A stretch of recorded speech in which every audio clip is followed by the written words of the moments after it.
إلهي بقى محله oo runtii maanta noo suurtageliyay maanta halkan inaan kulligeen nasiib u yeelano fursadan aan dib u fureenno muddo dheer kadib taalooyinkii qaranka oo ahaa astaan iyo taariikhda dalkan uu lahaa runtii waxay noo tahay farxad weyn iyo sharaf weyn ayay noo tahay inaan qayb ka noqonnay in aan dib u soo celinno xusuustaas iyo maxaan ku raahdaa taalooyinkaas taariikhda noole astaantana dalka u ah dal walba wuxuu leeyahay astaan wuxuu leeyahay taariikh iyo wuxuu leeyahay dad ay ku faanaan ama halyeeye ha yiraahdaan ama hero ha yiraahdaan oo dhinac walba ah runtii annagu heroyadeenna waa badan yihiin laakiin waxaa loo baahan yahay sida maanta aan u xusnay taalooyinkan u sameynay kuwa kalena inaan u sameyno taalooyin oo waddankan contribution wax badan ku darsada wax badan u geysta oo wanaaga dalkan runtii waxaan aragnaa sababtaan u xuseenno aan ugu samaynayn taalooyinka ay tahay inay qayb ka ahaayeen halgankii dalkan soo maray waxaan furnay suu sheegay guddoomiyaha xaawo taako sayidka maxamed soomaali ama waxaa loo yidhaha waxaa soomaalida inta badan u taqaano dhagax tuur iyo maxaa la yidhahdaa axmed gurey iyo kuwo kale oo aan furi doono insha allah hadduu ilaah yidhaahdo sababtana waxa kale ma aha iyagu waxa weeye waa symbol laakiin dad badan oo aad u badan yaa halgankaas ku naf waayey ku xoolo waayey dhibaatooyin iyo xarig u maray waxayna qayb ka ahaayeen oo annaga haddaan maanta aan joogno ay ku soo urureen wax walba iyo halgankii ay ku jireen SYL oo runtii dhammaystirtay xorriyaddii dalka inay dib 1960kii ay isugu keento ayna u midayso waqooyi iyo koonfur labadii qaybood qaybna ingiriisku gumaysanayay qaybna talyaanigu gumaysanayay waxay ka wada shaqaynayeen kulligood waxay ahayd ama halgankaasi ay u soo mareen waxay ahayd xorriyadda dalka in dalka xorriyad u gaaro xorriyaddaas maxay tahay marka in dalka uu gumaysi ka xoroobo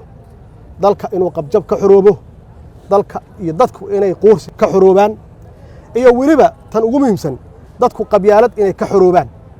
waxay keentay qaran marka qaranna macnaheedu waxa weeye waa haybad iyo sharaf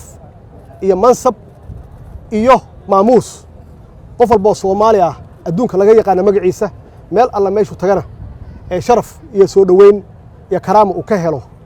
waxaana lagu gaaraa wadaniyad waxa lagu gaaraa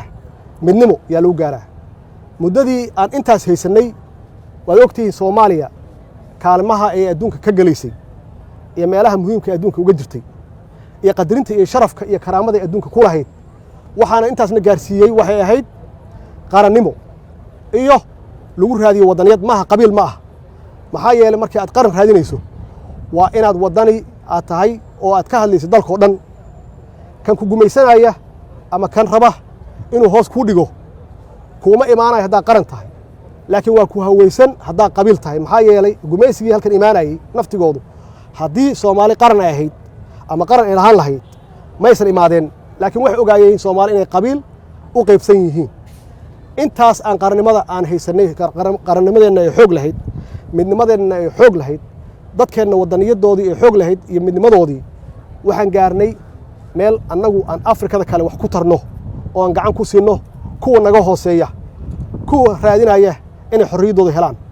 oo aan tababarro u sameeyno aan dhaqaale ku siino si ay xorriyadooda u helaan kuwa is haysta oo dagaalada ka dhaxeeyana inaan nabad dhex geenno ciidan dhex geenno heshiisna ka dhex sameeyno intaasna waxaan ku helnay waxa weeye meesha aan ka taagnayn Afrika iyo meesha aan ka taagnayn caalamka meeshaas way meesha u socono marka dawladdan waxay u socotaa intaas u socotaa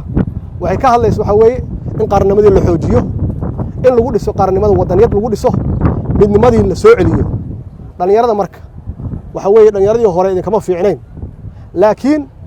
waa idin ka wadanaysanaayeen aan oran karaa ama maybe waa idin ka dhiiranaayeen laakiin idin kama aqoon badnayn waxay fahamsanaayeen sida kaliya oo gumaysi looga adkaan karo inay ahayd formulahaas aan sheegay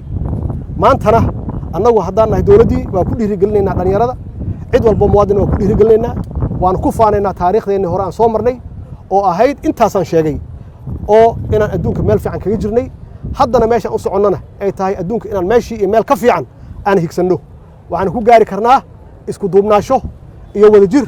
iyo midnimo iyo dhallinyaro dhiiran ayaan ku gaari karnaa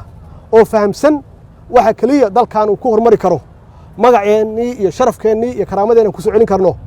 ay tahay dadkii naga fiicnaa oo naga horreeyey shalay oo xorriyaddan keenay inaan uga dayanno wixii wanaagsanaa ay qabteen wasalaamu calaykum waraxmatullaahi wabarakaatu